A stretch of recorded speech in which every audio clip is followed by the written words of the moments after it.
Well, most of the team, Raul and Andrei and Mikko and I, have been getting the persistent pack feature ready to release. Released it on Tuesday. Tommi just kept plugging away on the Saga, like he has been for coming on 2 years now. For the past month, he's been focusing on social interactions within the player's pack.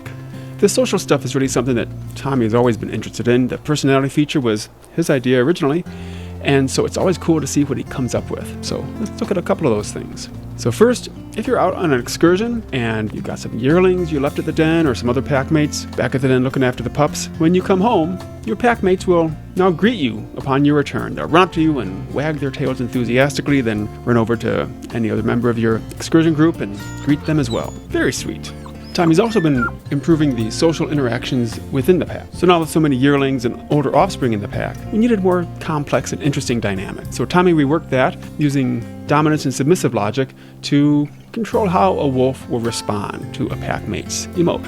Here's the new AI decision logic. There are 8 broad groupings of what a wolf can do as part of the exchange based on how it interprets the other wolf's emote, from aggression or dominance display or submissive display, or just trying to dissipate the conflict, along with several other emotional responses. So the way this works, first, a wolf picks from the broad category of what they want to express, and then they pick a particular emote within that. Now the other wolf only sees the emote that they choose to do and what that is conveying or signaling, not the category that it was used, so misunderstandings are possible.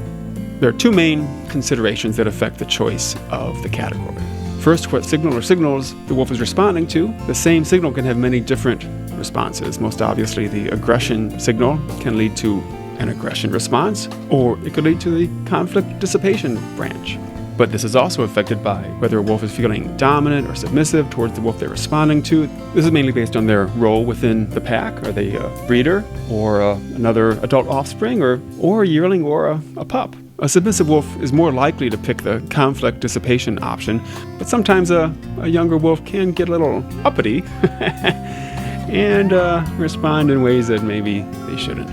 Another thing that Tommi's done is building off the fondness and favorite system in multiplayer, bringing that into single player within the pack dynamics. So now wolves in a pack can have greater or lesser fondness for one of their pack mates, and basically if they have high fondness, they're sort of best friends with that other wolf. So if the wolf that's responding is very fond of the wolf that's emoting toward them, that tends to lead to a more favorable or forgiving response. That also affects other behaviors. If a wolf sees its best friend heading off on the hunting excursion, it's more likely to join them rather than staying at the home site. So most emotes send multiple signals. Most signals have multiple responsives, so this should create unpredictable sequences that you can interpret and use in interesting ways in your game playing and role playing. So along with all that, we've also been making lots of other progress with the Saga, but it is still deep in development.